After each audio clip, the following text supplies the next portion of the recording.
بسم اللہ الرحمن الرحیم۔ السلام علیکم۔ ڈیلی ویدر اپڈیٹ کے ساتھ میں سعید خان امید کرتا ہوں کہ آپ لوگ سب بھی خیریت سے ہوں گے۔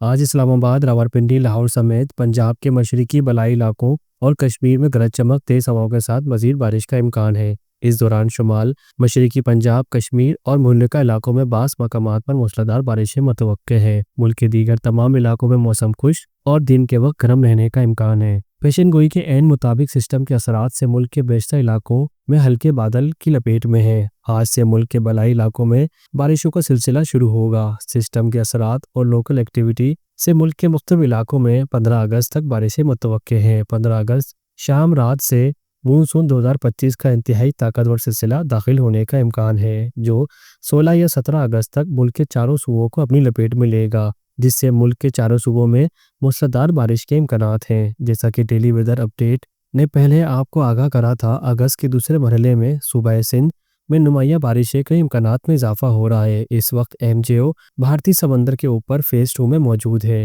اور ماڈل کے مطابق اس میں بہتری ہو رہی ہے۔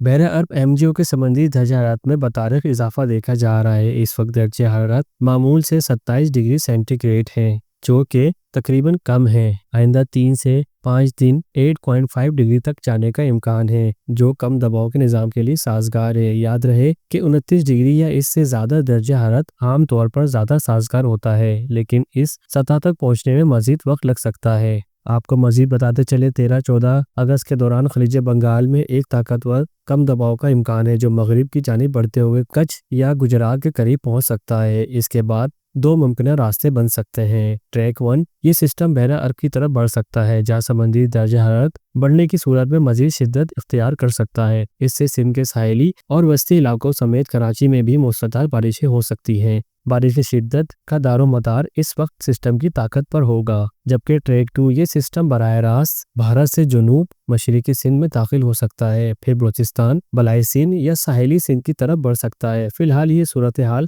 غیر یقینی ہے اور اس کے لیے مزید 3 سے 4 دن انتظار ضروری ہے۔ اس صورت میں بھی اگر بحیرہ عرب کا درجہ حرارت سازگار رہا تو سندھ کے زیادہ تر علاقوں میں کراچی میں بھی اچھی بارشیں ہو سکتی ہیں۔ 14-15 اگست راجستھان میں کمزور گردش کے باعث سندھ کے کچھ علاقے کراچی میں ابر آلود موسم اور ہلکی بارش بوندا باندی کے امکانات رہیں گے۔ 13 اگست سے لے کر 25 اگست تک کا دورانیہ پاکستان کے اکثر علاقوں کے لیے بارشوں کے لیے بہترین گزرنے کی توقع ہے۔ اس دوران کئی علاقوں میں مغربی سسٹم اور مونسون ہواؤں کے اشتراک سے زبردست بارشوں کے امکانات موجود ہیں۔ 13 اگست سے ایک مغربی سلسلہ پاکستان کے قریب پہنچے گا۔ مغربی سلسلہ مونسون ہواؤں کے ساتھ مل کر ملک کے شمالی، وسطی اور مغربی علاقوں میں زبردست بارشوں کا سبب بنے گا۔ 17 سے 25 اگست کے دوران مونسون ہواؤں کے باعث پاکستان کے 90% علاقوں میں موسلادھار سے شدید موسلادھار بارشوں کے امکانات موجود ہیں۔ ایسے ہی موسم سے اپڈیٹ رہنے کے لیے آپ ہمارے ساتھ جڑے رہیں، ہمارے چینل کو سبسکرائب کریں، ویڈیو کو لائک کریں۔ ملتے ہیں نیکسٹ ویڈیو میں، جب تک کے لیے اللہ حافظ۔